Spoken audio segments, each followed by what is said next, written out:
It's about the lifestyle, not the vehicle, at least in my opinion. What's that about?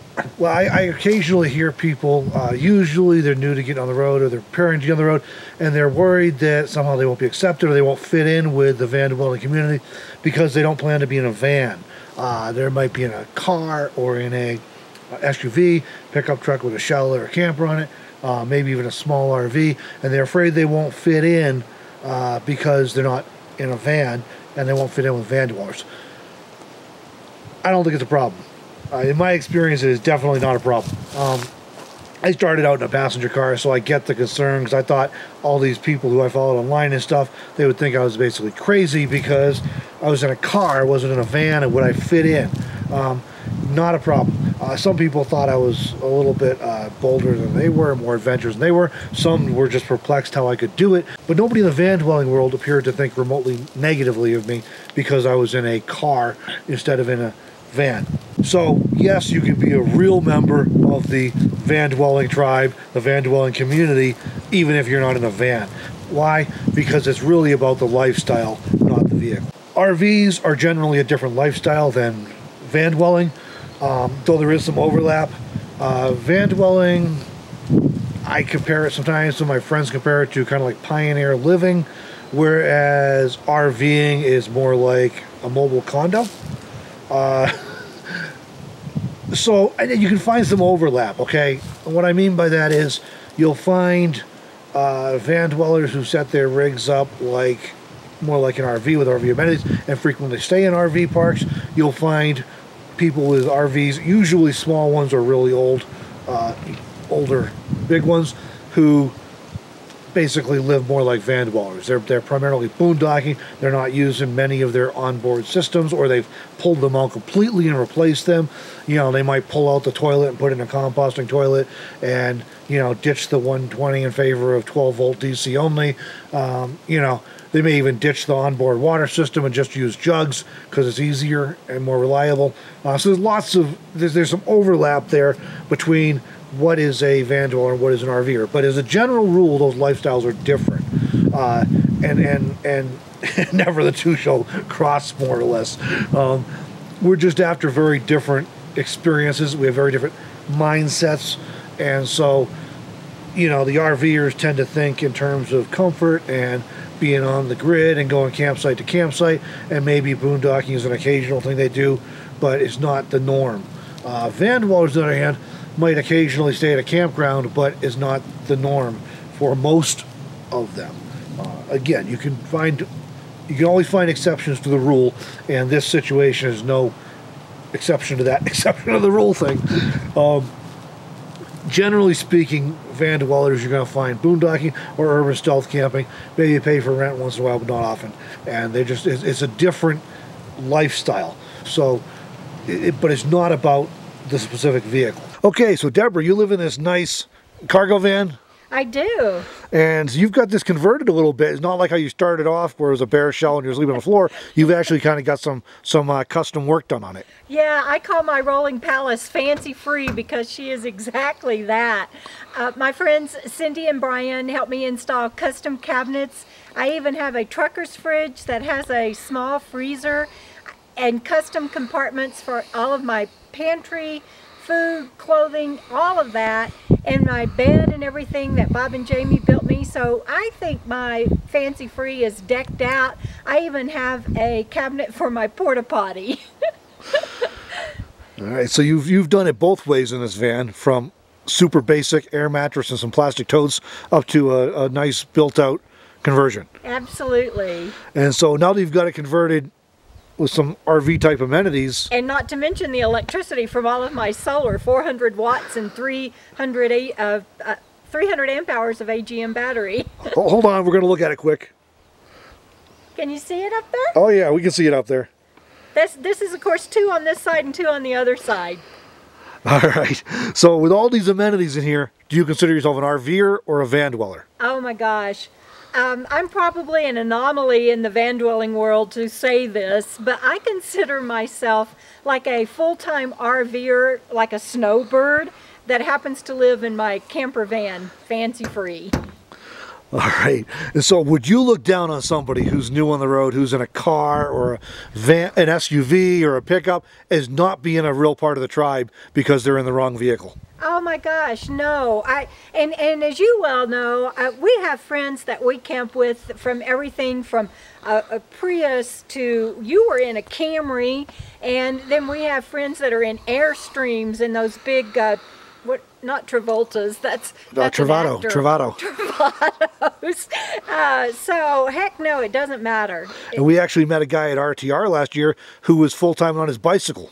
Oh, that's right. And I've passed a couple on the road that they're just biking right along, pulling their trailer behind them. And of course, if I could still in this day and age with my disability and everything, I would even consider going back to a motorcycle and pulling a little trailer. I used to love going road trips and camping on my motorcycle. Oh, for sure, man. We met a guy, after you left Moab, we met a guy there that was, he came in, he wasn't full-time, but he was doing months at a time, and he was on a BMW motorcycle. Oh. And he you know, had the European-style saddlebags, and he carried his tent and a little cook stove and everything he needed, and, you know, that's how he was traveling for months at a time.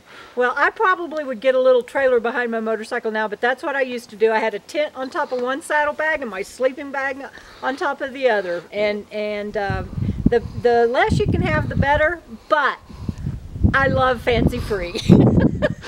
All right, well, thanks, Deborah. You bet. So as far as van dwellers, there are basically two main styles you'll encounter, and again, this is a broad generalization. Those are boondockers and urban stealth campers. There's, again, some overlap. Sometimes you'll find nomads who do both. Sometimes you'll find, many times you'll find nomads who do primarily or exclusively only one or the other. Generally, people are going to have a style where they do one or the other most of the time, if not all the time. Generally speaking, you'll find nomads boondocking because we're moving around a lot. We're going different places, but sometimes not. Sometimes you'll find nomads who like to go city to city and do stealth camping in the cities a lot. I think that's, in my experience at least, that's a little bit less common than boondocking while you're traveling around. Urban van dwellers, on the other hand, again, making a stereotype here, a generalization, they tend to not be so nomadic in the way that boondockers. So in other words, there's people who live in cities and they have to be in that city because of a job, because of family commitments, medical reasons, whatever. So they're not running around all over the country snowbirding like others of us are. They're more staying put in one place. And so they're not really as nomadic as, when you think of nomadic, you think running around the country snowbirding. And they're not really doing that. They're basically staying put. So what are some distinctives of van dwellers then, if it's mostly about the lifestyle and not the vehicle? So if we can't say van dwellers are in vans, that's just kind of a, again, that's a common thing. Why do, and side note here, why do van dwellers do vans a lot? Because vans probably, on average, for most people, provide the best balance of value and compromises. There's always these trade-offs, you know. I'd love to have a four-wheel drive so I can get up into the mountains more on some of these primitive roads, but then I get worse gas mileage and I have less space. Or I have to tow a trailer to make up for the less space. Actually, a full-size SUV will give about the room I have in the minivan, but I'd have less space than a full-size van, for example. I'd love the comfort and space of a small RV, but then I'm not going to get some of the places I want to go, get terrible gas mileage, and deal with the maintenance headaches of an RV. I'd love the gas mileage of the Toyota Camry I used to have, but then I have less space and even less ground clearance than I have in the minivan. So everything's always trade-offs. But for a lot of people, they find a van, either a minivan or a full-size van, is kind of a sweet spot in terms of those balances, giving what they need and the trade-offs. So that's why you find them in vans. That's why it's so common. So what are some of the distinctives then of van dwellers if it's not just the vehicle? Okay, the first one is they're living in vehicles not designed for human habitation. Meaning we're not generally in big RVs that are designed to be lived in, although I will tell you a lot of the RVs are not designed to be lived in. The R is for recreational, and they don't hold up good to full-time living. But if you get a really high-end one, you know, some of those are designed to actually live in. So generally speaking, you're going to find van dwellers in vehicles that are not designed for human habitation. We're taking something that was designed to be transportation and we're turning it into a home and transportation. Another common distinctive we can look at with van dwellers is embracing simple living. Often minimalism, but at least simple living. you just can't live in a van or any other small vehicle without embracing simple living. You may need to embrace minimalism to a degree that most of the culture does not, but you may not be a true minimalist at heart, because you still can cram way too much stuff into it and crowd your vehicle. But so you have to at least embrace simple living, and you'll find many do embrace minimalism as well. Simple living, everything's it's more like pioneer living. Okay, yeah, we have steel and glass. Yeah, we have vehicle engines in our vehicles as opposed to having to hitch up a horse. But it's very primitive, a lot of what else we do. And yes, we might have laptops or a digital camera or a cell phone. But much of what we do, we're cooking over an open fire, or we're cooking over gas, or a camp stove. We're not cooking on electric usually. We don't have plumbed gas in our houses. So our cooking is more basic. Our heating is more basic. The way we do dishes is basic. We don't have running water. So much of what we do, when we clean up and bathe daily, or whenever we do it, is more primitive. That we don't have running hot water for showers usually. So our experience is with simple living, at least often with minimalism. Okay, many van dwellers are also nomadic. They move widely, maybe across the whole country, maybe sometimes into other countries. Some often with the seasons, though not always. But even urban van dwellers who are staying in one place, doing urban stealth camping, they're staying in one city for one reason or another. They still have to move around, usually daily, in most cases, to avoid detection and avoid problems with law enforcement or neighbors or that sort of thing. So they still have to move within the city on a daily basis. And many of them will have a routine set up where they stay at the same place like once every week or once every 2 weeks and work through a circuit to stay in different places. They're still moving, just within a smaller area. And us boondockers and snowbirding type, we may move, or our winter and summer locations may be 1,000 miles or more apart. In my case, where I spent the summer and where I'm going to spend the winter is about a 1,200 mile difference. Van dwellers also generally avoid paying rent as much as possible. RVers, that's a lot more common. You'll find RVers who don't like to pay rent, but it's a lot more common for them to go campground to campground, RV park to RV park, that kind of thing, or to pay for long-term things at like an LTVA in Quartzsite, for example. Our van dwellers, you'll find some that do that routinely stay at places. More often, either they don't do it at all or they do it on a limited basis. Why is that? Well, first of all, RV parks don't want us. Some explicitly will not let you stay. Others make it difficult.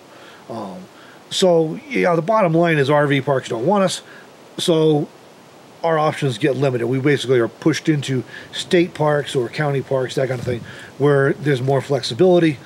Some just won't let you stay, and during certain seasons, if they don't have their bathhouses open, they won't let you stay if you don't have fully self-contained, and they don't count a bucket as being self-contained. Van dwellers also generally prefer their space and freedom, and being in an RV park doesn't really fit what we're looking for as a general rule. I don't paint with a broad brush here, but most van dwellers I know, most of them I've interacted with online and stuff, they don't want to be in a crowded RV park. They want a little more space, often out in nature. And the bottom line is that many van dwellers cannot afford to pay rent, even if they wanted to. Many people who are doing this lifestyle are out here, at least in part, oftentimes initially what drove them out here was finances.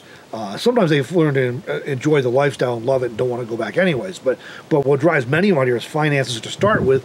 And even those who voluntarily did this, maybe this was the plan all along because of things like losing retirement and funds in the Great Recession, or just things not working out as planned, Social Security not going far enough, whatever.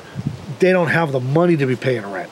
So you usually won't find them in RV parks or campgrounds all that often. Again, many van dwellers prefer or enjoy solitude. Even those who like to sometimes get together with other people still often enjoy their solitude. That's part of what drew us to the lifestyle in the first place. We don't want to be social every day. I enjoy socializing sometimes, but I don't want to always be in an environment where I have to be social.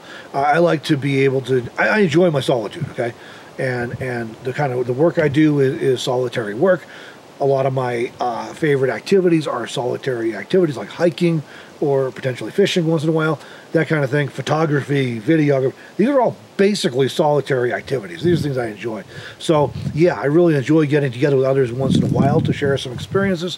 For example, did some 4x4 trips in Utah and Colorado with a few friends. That was amazing, and it was all the better because we did it as a small group. And that made it even more memorable and more fun because it was sharing the experience with someone. But generally speaking, I prefer my solitude most of the time, and many van dwellers share that attribute, that trait. Okay, finally, you'll find that many I have to be careful with this one, I don't want to misstate something, but many van dwellers enjoy the fringe of things, and many van dwellers don't fit society's norms too well. Now, there's a huge range on that, and you can probably find van dwellers on one end of the spectrum who really do enjoy society's norms and really are not very fringe at all. They're just, for one reason or another, forced into this. On the other end of that spectrum, you've got van dwellers who are really extremely fringe and don't want anything to do with society. Most of them are going to be along the center of that continuum, in my experience. But most of us, for one reason or more, life back the way everybody else does it just doesn't work for us. We don't embrace that, you know, and if we ever did, we've gotten tired of it.